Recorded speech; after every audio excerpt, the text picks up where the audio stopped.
Puff అనగానే బయట అక్కర్లేదు, ఇంట్లోనే చేసుకోవచ్చు. అది కూడా బేకరీ స్టైల్‌లో. ఎలాగంటే మైదా పిండిలో ఉప్పు, వాటర్ ఏసి చపాతీ ముద్దలా కలిపి 15 నిమిషాలు బాగా పిసికి పక్కన పెట్టండి. ఒక 10 నిమిషాలు. ఈలోగా ఎగ్స్‌ని బాయిల్ చేసుకోండి.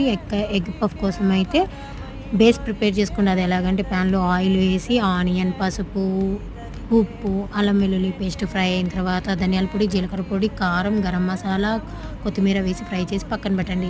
ఈలోపు పిండి నానిద్ది కదా, అది సాదుకొని బటరు పిండి చల్లుతూ బుక్ ఫోల్డ్ చేసి సాదండి. అట్లాగా 13 సార్లు చేయండి. చేసిన తర్వాత లాస్ట్ ఫోల్డింగ్ అయిపోయిన తర్వాత ఫ్రిడ్జ్‌లో పెట్టి ఒక 10 మినిట్స్ సెట్ చేయాలి. ఎందుకంటే బటరు మెత్తగా అయిపోతుంది కాబట్టి.